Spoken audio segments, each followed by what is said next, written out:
Hi, I am Mohammad Sadri, a researcher at Electrical Engineering Department of TU Kaiserslautern, Germany.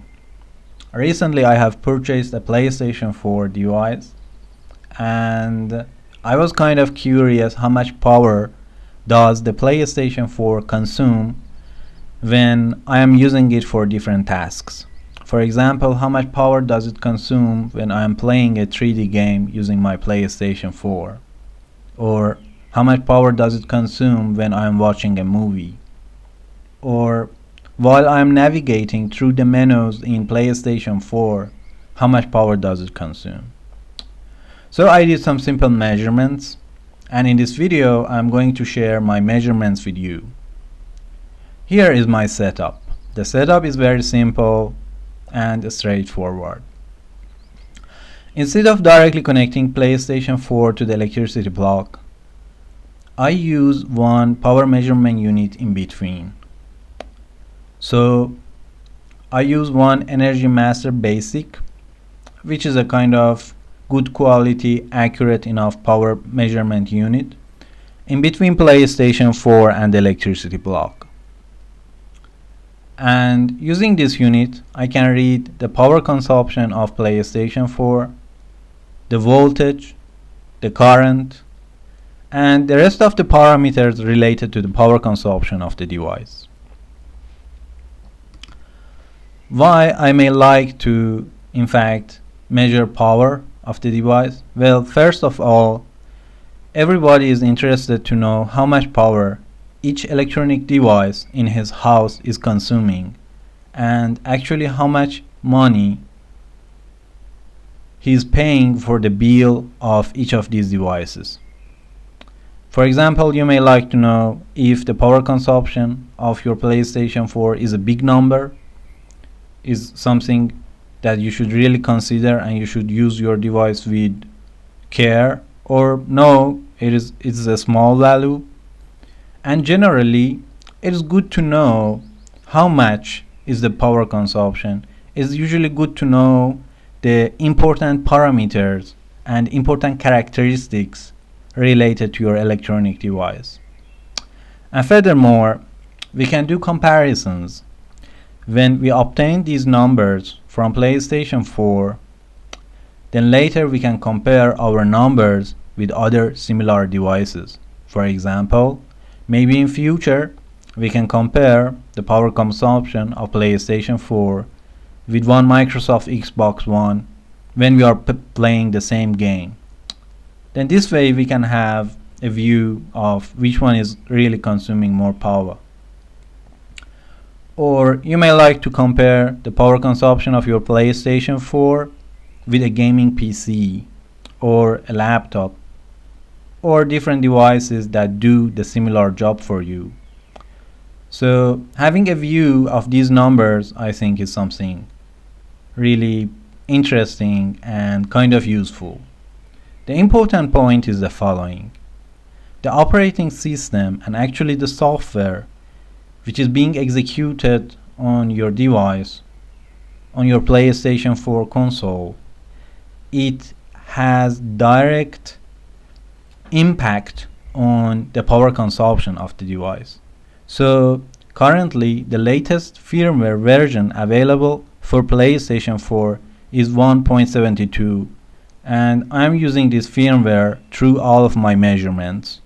Maybe in the future Sony release newer versions for the firmware which actually deal with some power optimizations and result in total smaller power consumption.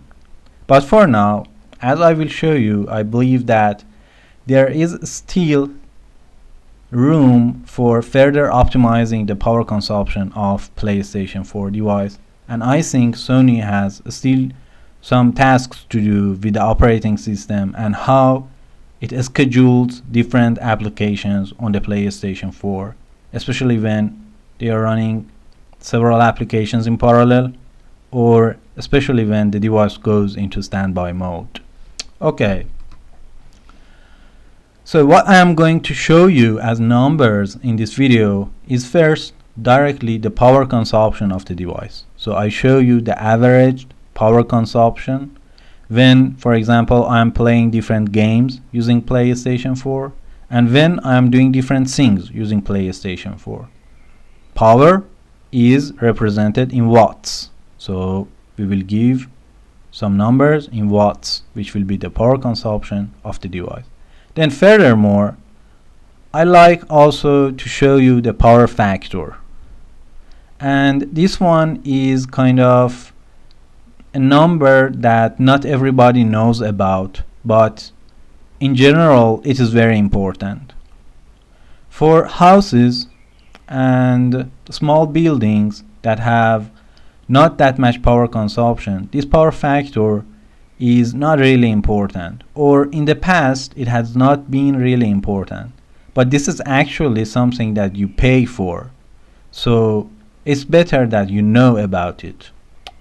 So what is power factor?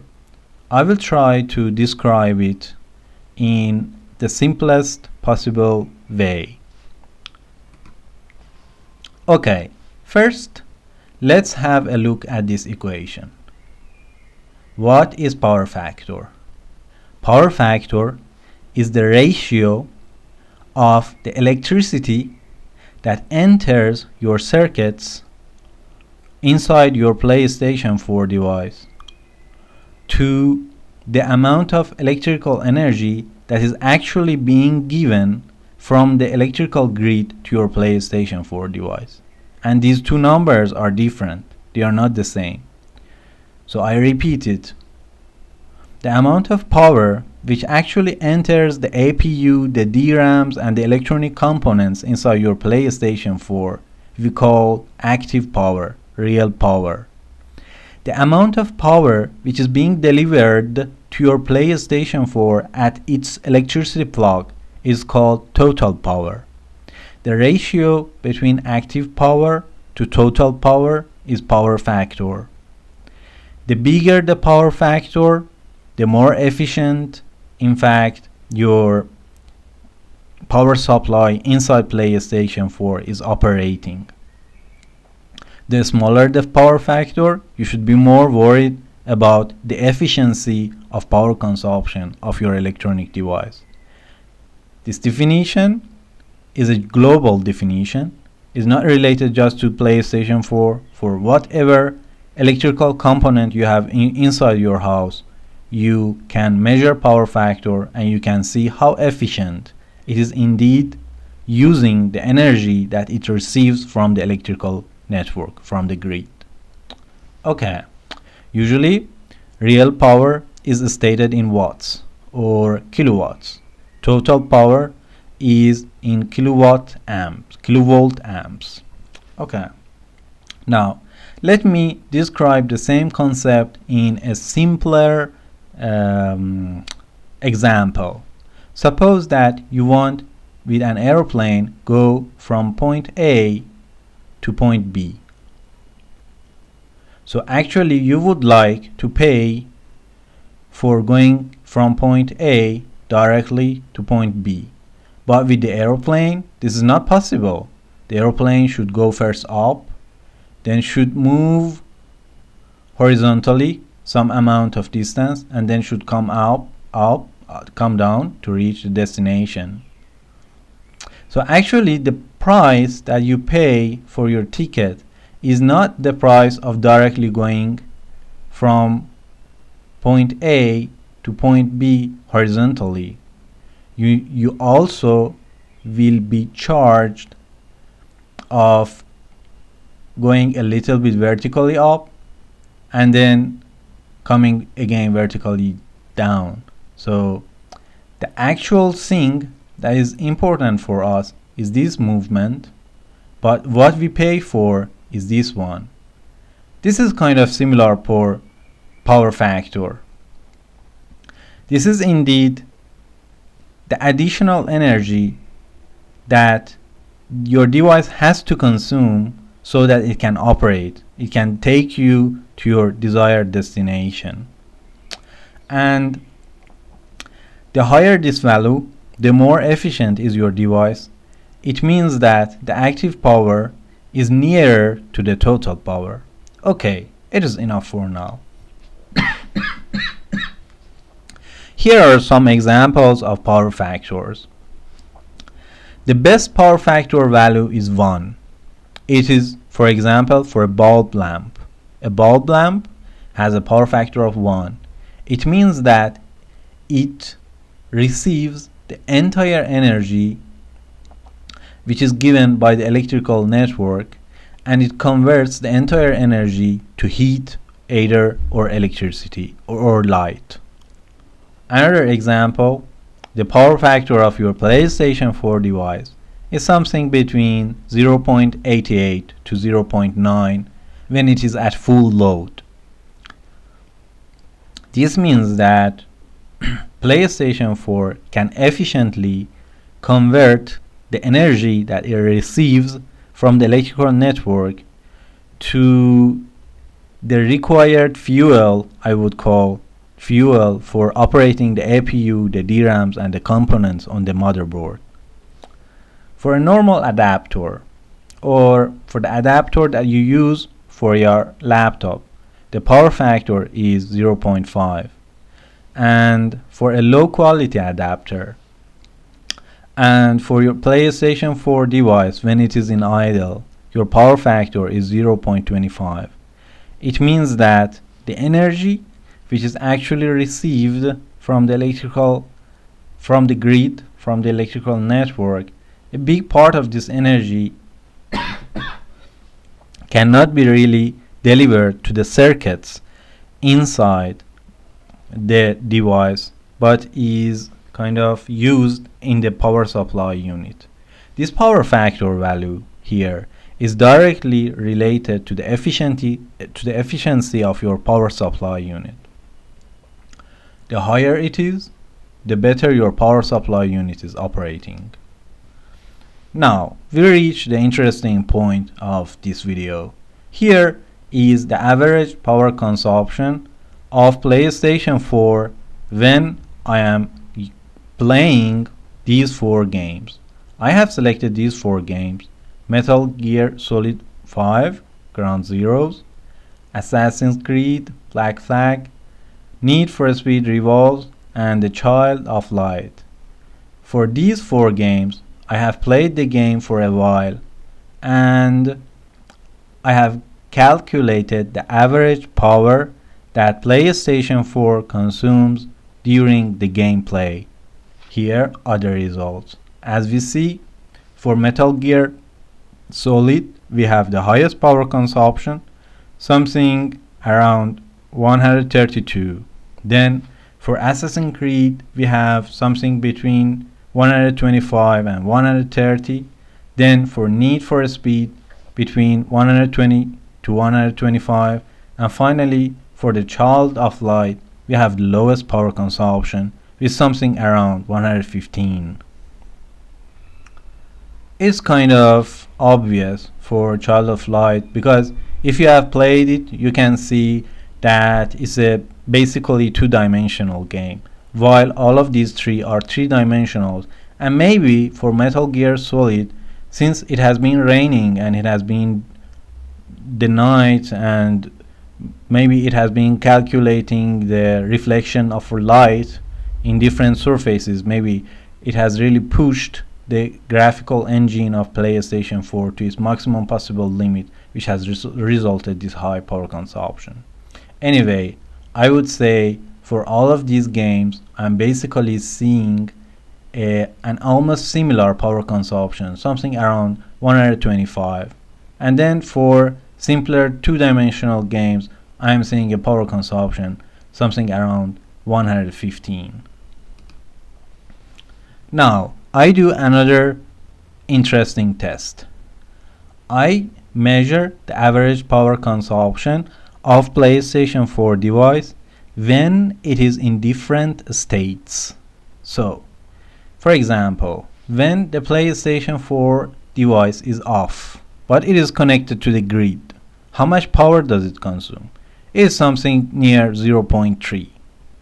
Then, How much power does consume the PlayStation 4 device when it is turning on and it is in fact booting?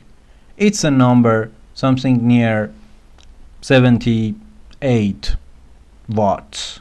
Then, how much power does PlayStation 4 consume when it loads its initial menu? So when the initial menu is loaded and you can explore through the different items in the menu, actually your PlayStation 4 is consuming something near 81 to 82 watts. And then when you initialize a game, when you begin a game, start a game, then loading the game, it takes something near 105 watts for the PlayStation 4 device to initialize and load your game. And then, as I showed you, for the gameplay itself, the amount of power consumption will be something between 115 to 130. Then, the interesting part of the story appears. Suppose that you are playing a game, and then as you are playing, you just press the PlayStation button on your DualShock device. What happens is that you jump from the game to the main menu. And here, personally, I expect to see that the power consumption of the device will decrease. Why? Because the game is now in a kind of paused mode. I expect the CPU and the scheduler, the operating system, to not to run the game anymore and to put it in a kind of idle mode. But from the power consumption, I believe this is not happening. In fact, if you are playing a game and in the middle of the game you come back to the main menu by pressing the PlayStation button on your DualShock, you can see that the power consumption will not go back to the power consumption that you had for the initial menu. Instead, the power consumption will increase. And from this, I can conclude that the game is still running, and at the same time, the program related to main menu is also running, which results in a total higher amount of power consumption. And for me, as an electrical engineer, it doesn't make sense. And honestly speaking, I believe it can be kind of optimized, because this process, the game process, is not needed to be executing anymore. It can be put in a kind of idle state until I switch back to the game. Then again, if you go from the main menu, continue your playing, again you can see a drop in power consumption. And again, if you go back from the game to the main menu, you can see again the same phenomena. The power will again increase. Basically, it will run two programs in parallel, your game and the main menu. And then if you begin playing a movie, you have a power consumption at the same level as the menu. And if you stop the game using the task manager that you have inside PlayStation 4, then the power consumption of the device will drop to the same level as the main menu that you had before. And again, here I have something interesting for you to show. Now, if I am in the main menu, if I go to standby mode, I will see that the power consumption of my device will drop to 7 watts. And I'm asking myself, isn't 7 watt too much for standby mode? For example, I have a notebook with the same properties, and for my notebook, which contains a Core i7 CPU, which is kind of big CPU or complicated CPU, with 8 gigabytes of DRAM, almost or exactly the same amount of DRAM as one PlayStation 4 device, I can see that the standby power is something near 2 watts.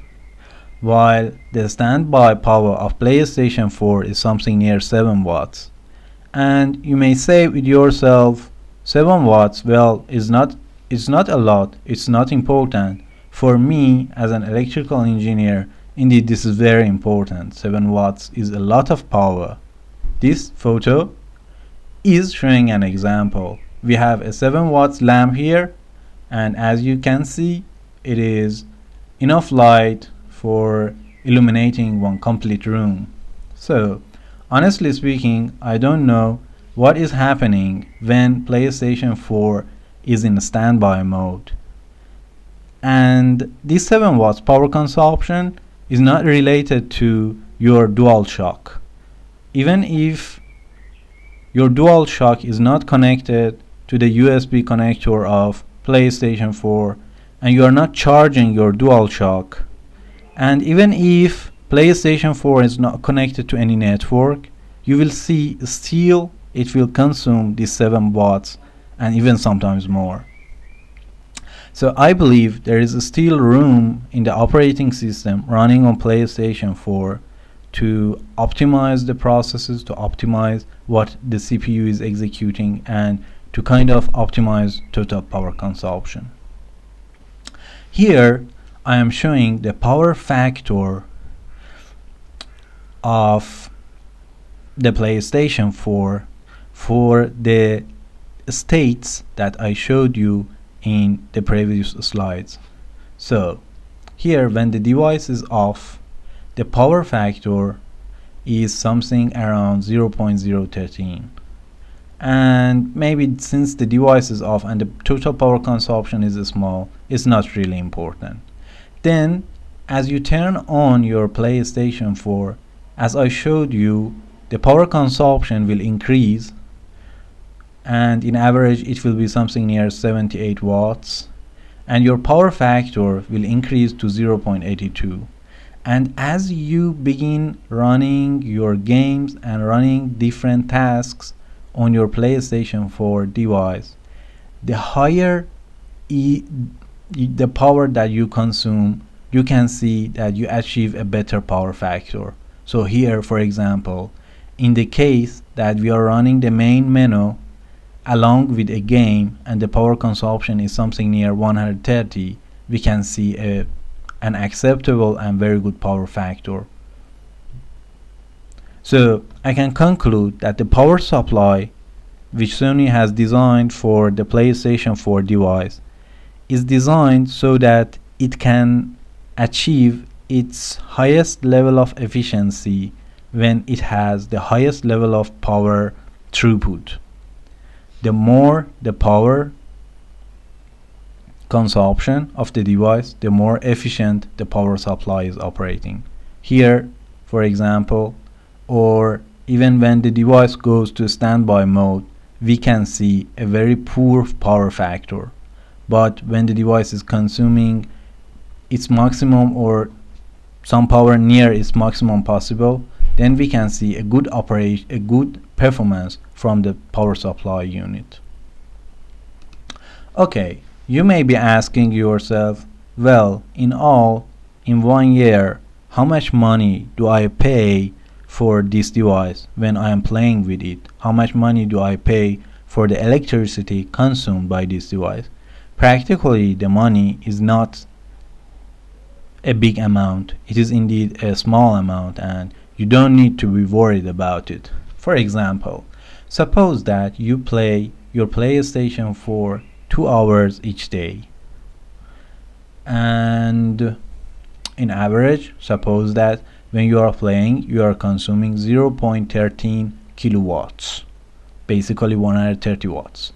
And so we have 365 days, each day 2 hours, and during these 2 hours 0.13 kilowatts. So we have total 95 kilowatt hour energy consumption when we are actively using the device and when we are playing. Then if I look at the rest of the time, your device is in a standby mode, and as I showed you, the power consumption in standby mode is 7 watts. Please note, I am not considering the reactive power here. I'm just considering the active power. So for standby, during 1 year, you will be consuming something near 56 kilowatts hour. And if I sum up these two and multiply by the price of 1 kilowatt hour for United States and then for Germany, I obtain these numbers. For United States, the total money that you really pay during 1 year for your PlayStation 4 device, conditioned to the fact that you play only 2 hours each day, is something near $15. And in Germany is something near $52. Okay, so I presented to you indeed some numbers from the power consumption of your PlayStation 4 device, and now you have a better view of how much energy does your device consume when you are playing with it, when it is in idle, and when you are doing different tasks using your device. Basically, I believe that the amount of power consumption by the device is seriously related to the operating system which is running on the device. So for PlayStation 4, this is PlayStation 4, it's not 7, it's 4. The Sony is using a modified version of FreeBSD, which is an extremely robust and one of the best operating systems developed in the history of computer science. So the device is really stable and it is robust, but I believe, as of the measurements that I have seen, I believe there is still room for some further optimizations, especially regarding running multiple tasks in parallel. And then I'm really interested to see for Xbox One of Microsoft, and this is Xbox, which is running Windows, how much will be the power consumption. And I'm really interested to see, for example, how much will be the change in power consumption when we are playing a game and then we switch to the main menu, or how much is the power consumption when the device is in standby mode. Personally, I think I can obtain better numbers for Xbox One because maybe the Windows operating system is more mature probably than FreeBSD, or it is being more used on x86 platforms. Then there's also the possibility of comparing the power numbers with gaming PCs, and as soon as I had access to any of Xbox One or a gaming PC, I will definitely do that measurement, and again I will share my results with you. Okay, that is it for now. I hope you have enjoyed this video, and I hope you have now in fact learned new facts about your PlayStation 4 device. I would like to thank you for watching this video and talk to you soon. Bye.